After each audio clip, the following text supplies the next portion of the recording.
My name is Brooks Cato. I'm the priest down at St. Thomas's Episcopal Church, which is, if you know where the Colgate Inn is, we're like half a block behind that. A plug for the YouTube page. My grandma has watched the presentation I did here like 3 times. Okay. So if there's 3 views, that's where they came from. My name is Taylor Jackson. I'm the pastor at Hamilton Bible Fellowship, which is just about a mile outside of the village on Hamilton Street. Some people have referred to it as the church in the ditch, because we're kind of down the hill a little bit, out in the middle of nowhere. I've been here for almost 2 years, and I come from southern New Jersey, which is God's country. Yeah, all right, we got one. All right. I'm Leon Oaksley. I'm a retired pastor. I retired 2 years ago, and I began doing an interim at First Baptist here in Hamilton, the first church you come to when you come off the hill into the community, into the village. And I've been here since July 1st. Hello, my name is Bryant Clark. I am the baby of the family. Most recently from Boston, where I went to seminary. Just started here in Hamilton in July. I belong to the Methodist Church, which is the one on the green with the bell. All right, and I'm Mark Shiner. Most of you know who I am. I'm the Catholic campus minister here, and also I think I'm representing St. Mary's Church because Father Jason, our priest down there, was already committed to a diocesan meeting and couldn't attend. So I'm here representing both the Catholic community here and the Catholic community at St. Mary's.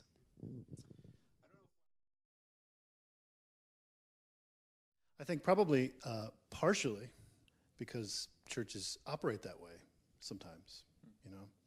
They see a limited number of people in a particular community.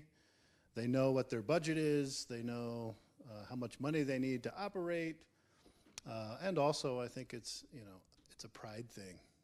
You feel like more people are coming to my particular church than someone else's particular church. How many do you have in a Sunday? This guy. Yeah, right. How many? Yeah, right. You'll hear that a lot if you go to a pastor's conference or something. You know, oh, where's your church? How many people go? And how big is your budget? And stuff like that. So I think if people have felt that way, it's probably because we operate that way sometimes, and that's an unfortunate reality due to our pride and whatever else.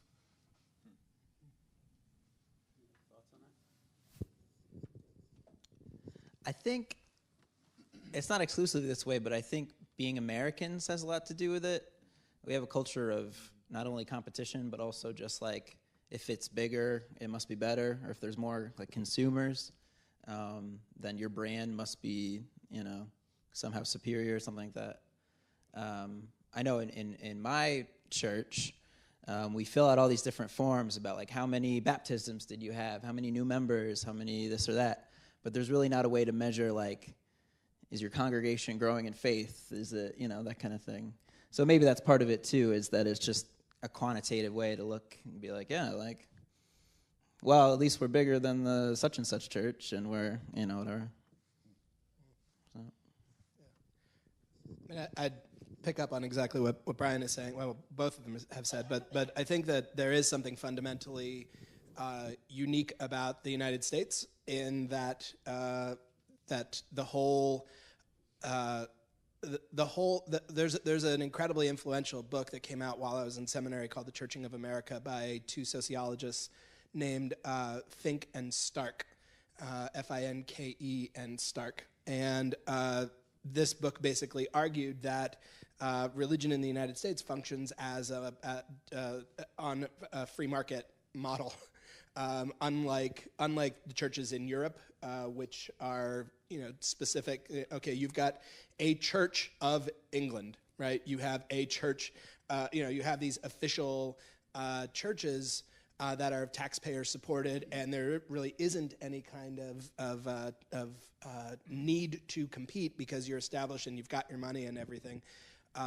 In the United States, it's very different, and that has both really good things in that it just like capitalism tends to do, it encourages creativity and things like that. But then it also has a real dark side, which is that you end up with institutions that, on the one hand, can be seen as merely catering to people's whims or telling people what they want to hear on the and to really not taking seriously the fact that we're united as brothers and sisters in Christ, and kind of looking at the goal of institutional advancement as really the primary thing.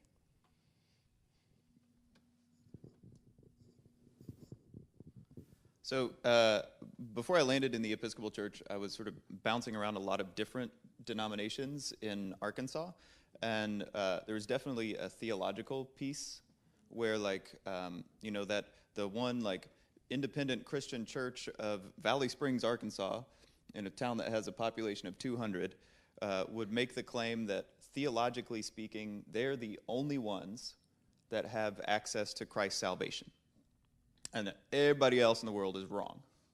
How Jesus decided on Valley Springs, Arkansas, is beyond me. But the implication was, if you didn't go to that church, then, well, you were going to hell.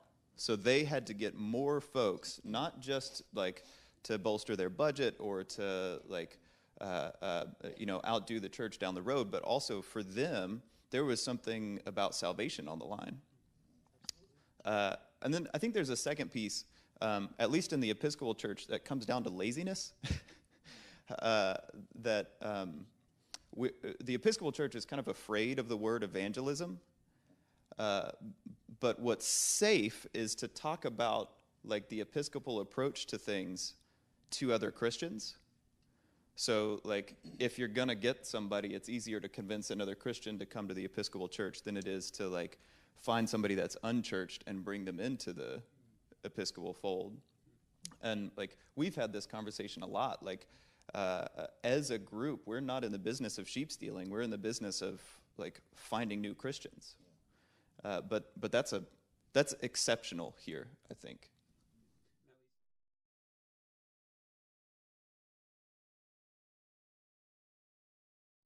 Well, I think as if we're talking about Christian faith, it is the recognizing what's core to us.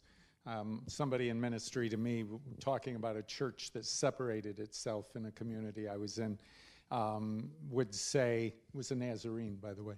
He would say, the things that are essential, identifying the things that are essential.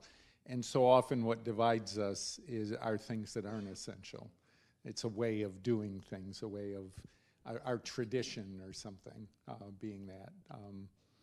So I think what's healthy is really identifying what is essential and recognizing that, what you were talking about, sectarianism versus ecumenism, is none of us hold the whole truth or answer to things. We need each other, and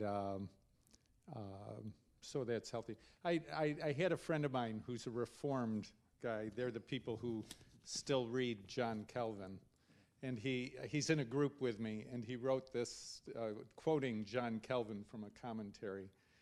If then ministers do not maintain brotherly intercourse, this comes out of a different era, with each other, they may possibly erect some large heaps, again, a different area, but latterly disjointed and confused, and all the while there will be no building of a church. That was out of one of his commentaries. What do we have to do to be healthy? Anyone else? Comments on what's required for healthy relationships? Yeah, I think at least the way it's worked here, which this is the best I've ever seen it work in Hamilton, there's a mutual respect for, like, we're all on the same team, but we recognize that each one of us and each one of our traditions has different things to offer and different approaches. In conversations at St. Thomas's, we talk about the different denominations as being like learning styles. Like, for some people are more visual learners, some people are more like oral learners, and so on. and each of the denominations is kind of like another learning style for how to approach this. So, like, I know there are things that St. Thomas's offers, and I know there are things that the Episcopal Church is good at, and I know there are places where, you know, we have gaps in what might be appealing to people of faith, and I know enough about these folks and the denominations that they represent to be able to be comfortable to say, like, well, you know, you should really try out Bryant's church, you know. I think what's necessary is an understanding of the gospel, which is rooted and based in grace, maybe more than anything else.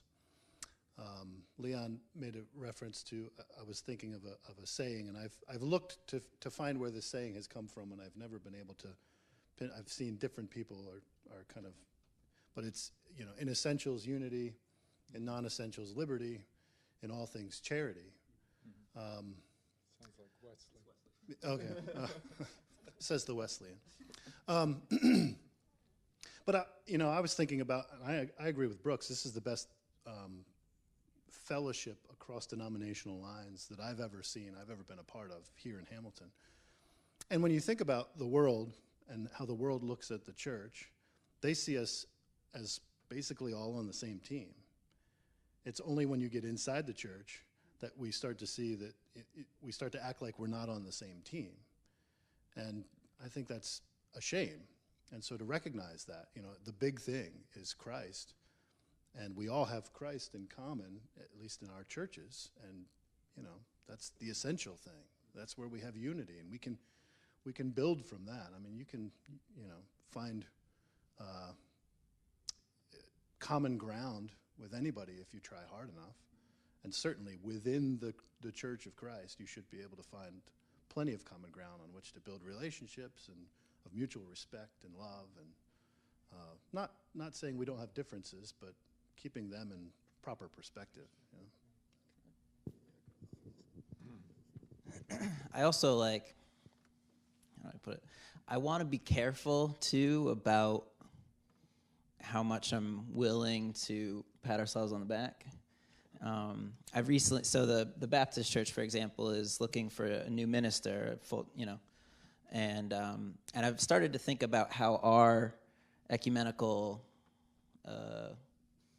both present and history, has been kind of a boys' club, and especially right now, it's a young white males boys' club. With beards. Beards are Acknowledging my youth, I appreciate that. prerequisite. Yeah, right. That's how I think of myself.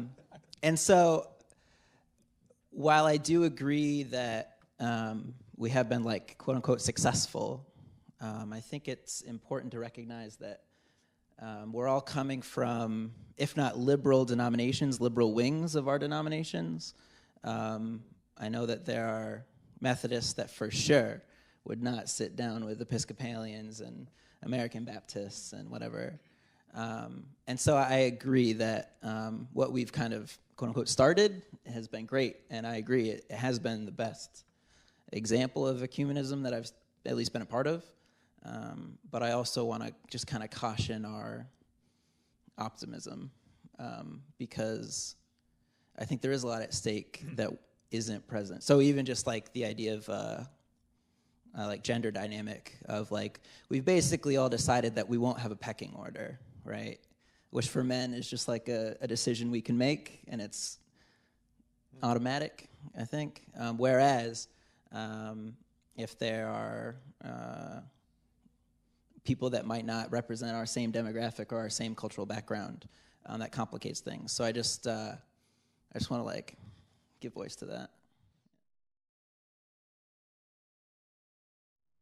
Yeah, so this past fall, we kind of came together and decided that we'd try and make a youth group together. A lot of our churches have maybe 2 or 3 or 5 youth, which, as you can imagine, makes for a kind of lame youth group meeting. And so we just, luckily for us, we had a real foundation set for us before any of us got here, I think. There was always a spirit of ecumenical, you know, the clergy had sat down for lunch every month for the past, I don't even know how long. So it was kind of a seamless transition. But yeah, we get together every other week. We take turns leading lessons or leading activities or whatever, and we just kind of treat all the youth as one group. And it's been kind of nice to see a rapport and kind of a culture of its own kind of form, which has been kind of cool. And I think one of the crucial things that we did early on was just kind of realize that we're all in this together on the one hand, that there would be different gifts that would kind of rise in this, and that we would try to do our best to avail ourselves to that and be open to the Holy Spirit's movement in that. And then the other thing, I mean, I don't know how many of you have read Mere Christianity by C.S. Lewis, but there's an image that he uses about that book, that Mere Christianity book, as sort of inviting people into the faith, into the sort of hallway, and then the particular room that you go into is whatever your denomination or your parish or whatever. But he talks about that there's this sort of great kind of consensus among the various Christian groups. You know, you might want to say it's the Apostles' Creed or the Nicene Creed in the canon of Scripture, all kinds of things like that. That kind of create this hallway. And the thing that I've been really impressed by with everybody that we've worked with is that that's where we've kind of worked out of and taught the kids out of, rather than getting sectarian in a particular way. You know, we're not talking about Wesleyan distinctives or Catholic distinctives or anything like that. We're talking about, you know, just kind of basic creedal biblical Christianity, and that I think that's been one of the real gifts that we've all held pretty tenderly, I guess, you know, and looked at it as a gift that God is giving us now, and that we should cherish and treat with the care that a gift from God deserves.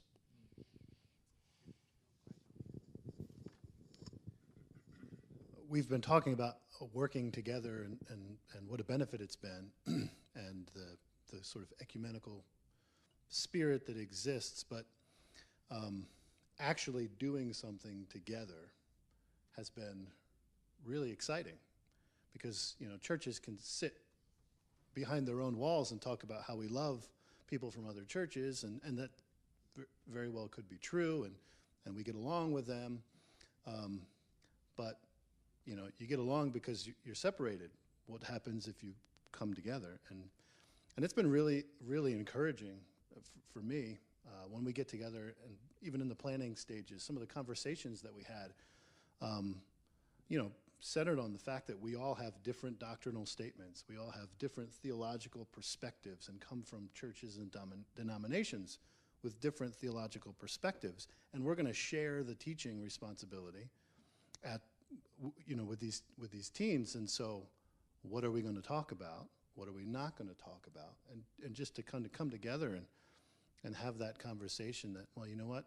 Christ is central, so we're going to keep Christ central, and we're going to keep the focus on him. And we had some really, I thought, fascinating conversations about the kingdom of God and the nature of the kingdom and the already not yet aspects of the kingdom, and how we all kind of, we can get behind that. And so actually doing it, not just talking about getting along and talking about working together, but actually doing it has been really exciting and thrilling. And maybe this is just me speaking in the honeymoon phase, and 2 years from now, we won't be even talking to each other. I don't know. I hope not, by God's grace. But actually getting down to work together has really kind of opened my eyes about the potential that we can have across denominational lines, with keeping the main thing, and supporting each other in that way. One of the things that I did not expect when I got ordained was that I was kind of giving up going to church in a weird, backwards way. I mean, I'm at church probably, certainly more than I ever was before. And when I do services, it's a prayerful thing, but it's prayerful in a different way. I don't get to be a participant often. And one of the really nice gifts about Hey, the ecumenical youth group is that even though it's youth group, I still get to go to church and let somebody else do the work every so often. And like, if I'm not doing games or like doing the lesson for the day, I just get to like sit back and enjoy. It's really quite a gift. Yeah.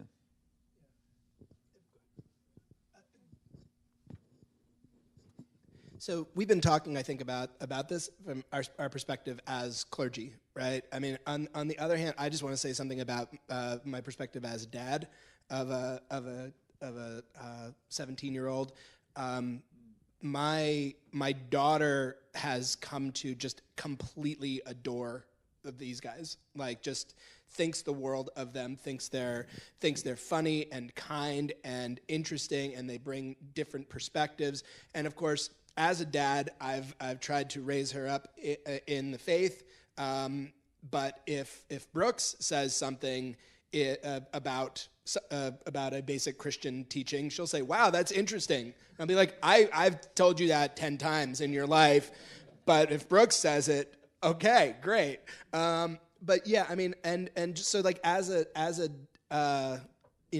dad, which is another role that I'm playing in this, it's a beautiful thing watching, and I think, and not only that, but like, having my daughter have this experience of other churches as they're being people who love Jesus, who are concerned about the poor, who are all of these other things that she has been, I think, an incredibly important aspect to it.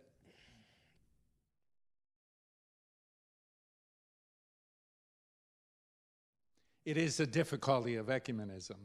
There are differences, but it's okay that there's differences. I mean, that's how we go deeper on those issues. On all those issues, they're more complex than we like to make them. And we'd rather be able to say, this is the way it is, and do that. But that's what America's living with right now. Everybody's in those places. And so this, how do you deal with the youth thing? I mean, all those kids are part of a church that they go back to and hear maybe something different than they heard. Shy away from it. You do discuss it. You just present it in a way that says this is how our faith talks about it. I think that's where the courage comes in. Is I've not been part of the Hay group, the youth group, with this, so I'm speaking from outside that and how they've approached it. But I think that's where courage comes in, is when you're willing to talk about your differences, because But I think it's more than just courage, too. I think one of the things that Bryant brought up a little bit is that to really get at the heart of ecumenism, like, we agree that there are certain things that we can start from, but if we just stay in that area, then what we're doing is very shallow. And acknowledging that we have these differences, and even going to those places of difference from time to time, is really important. So that you can't just present this fallacy to the youth, saying like, "Oh, we're all the same. Doesn't matter what church you go to, you'll be fine," right? I think one example of a time where we talked about something that would have been potentially divisive was it on a Sunday? It was when we found out about the tragic shooting at the church in Texas, and decided, spur of the moment, we all got the news right before youth group started, and decided, okay, we're gonna set aside time to break into small groups sort of at random and talk through this. And coming from all of our different backgrounds, we all start with the assumption that this is a tragic thing. But then the way that we've been trained in our different denominations leads us to talk about those things in different ways. So we sat down with groups of 3 or 4 students apiece and said, all right, I can talk to you about this from the perspective of an Episcopalian. And what you might hear in your own church or what you might hear from one of these other folks might be different, but let's talk through it from this standpoint, and let's try to work through this problem. Now, the issues that you've brought up, especially around homosexuality and access to contraception and those sorts of things, we have not broached those topics as a group yet. We are walking a very delicate line with ecumenism, but we're also walking a delicate line in terms of what's appropriate for the conversations that are appropriate for us to start with the students, as opposed to what's appropriate for their parents to start with them, and maybe even what's appropriate for them to be speaking about in school. That said, I think we've made it very clear to them that if you have questions that you're embarrassed to ask, or even like if this is a particular challenge, you're welcome to come to us with those. And one of the things that we've been talking about doing is sort of a similar panel to what's happening right now, almost like Stump the Minister, right? Where kids would be given the space to like write down a question on a piece of paper, put it in a hat, mix it all up so nobody knows who's asking the question, and then have us deal with those questions from our own perspectives. So it's on the radar, but we're trying to be very careful in how we engage these questions. Yeah. We also have a pretty broad age range, so we're going middle school and high school together. And what's perfectly appropriate for a 17 and 18-year-old to be in conversation about. I've got a son that's turning 12 on Saturday, and he attends, and that is not even in his mind right now. Those things, not at all. I hope.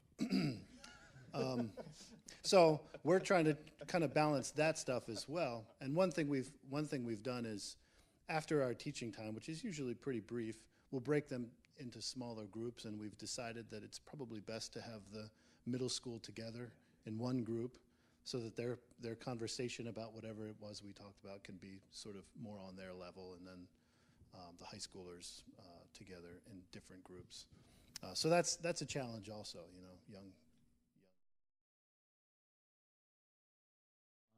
I think the first part of the question is we haven't pursued that as such yet. I think we'd probably like to, if it seems viable. I think it's also related in some respects to some of what we've already talked about, in the sense that our approach is we build it first and then we kind of go from there. And so by that I just mean that like certain issues like you brought up and things like that, I think we're kind of, it's been very loose, I'd have to say. It's very like trust in the process of it all. And so, yeah, I hope that we can go into that. As of yet, we haven't. One of my favorite jokes is this, that there's in a big city, if you get mugged, you would go up to the police officer and you would say, yeah, the guy was like 6'2" and he had like blonde hair and he was wearing a denim jacket. Whereas if you get mugged in a small town, you go up to the police officer and you say, yeah, the guy, it was Phil, right? And so there's like this sense of like everybody, I mean, and it's really true around here, is like everybody knows everybody, right? So that creates a really different dynamic, I think, than if we were in a suburban area or an urban area where, where you don't have you can't really get a deeply accurate grasp of who's part of things and who's not. We really kind of have a good sense of it. And most, I think, of the advertising really about this comes from two places, right? Like we send a thing to the parents and to the students, and the parents then say to the students, hey, you should go to this. Do you want to go to this? I don't sense that there's a lot of coercion happening, but then a lot of times they bring friends, and everybody's welcome. So I think that's one of the it's probably one of the reasons that it's relatively easy to make this work, is because everybody is Phil in a sense. Like the cast of characters is not massive, and so far the experience has been one where I think people come. It's fun. It's they learn stuff. They sing some songs. It's a good way to spend the afternoon. They I don't know. I mean, it strikes me that at this point, that's the primary way that we've gotten to know folks. I also think that a lot of what kind of inspires our process is our goal, our major goals, like our priority of goals, I guess we could say. And I think I speak for all of us when I say that our primary goal of making this youth group was to make it. We wanted a space where we could engage with our youth and that they could feel safe and feel embraced and that kind of thing. And so, by nature of it being ecumenical, there are certain things we had to deal with. But like, ironically, one of the first things that we talked about, I think it was kind of a joke, but we said, all right, if we're going to be ecumenical, we can't talk about communion, because that's like, for Christians, that's a very divisive thing sometimes. And so as painful as that is to not necessarily be able to step into that territory, it's also, I think, what we're constantly keeping in mind is that major goal that we have, which is the group itself and the space itself. I think the other piece that's important to remember about this is that Hey is not the only expression of like talking to people outside of our churches that's happening in Hamilton. And one of the differences with that we encounter in ecumenism is how open are different denominations to having those discussions beyond their own church walls.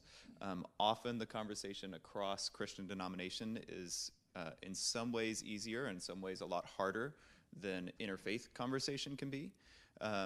There is a joke about the Episcopal Church that we're more likely to engage in interfaith conversation than we are in ecumenical conversation. Less of a joke and more of just a cutting, self-deprecating remark. So those conversations in some ways are still happening, even if they're not happening in the context of the ecumenical group. Are y'all having interfaith conversations as well? I mean, there's the Hamilton Interfaith Service Group meets at St. Thomas's, but it's folks from the Episcopal Church. It's some Quakers. There's some Mormons. There are a few Baptists. There's some Methodists. So it's happening, but in a different, like in the same context and in a different context at the same time.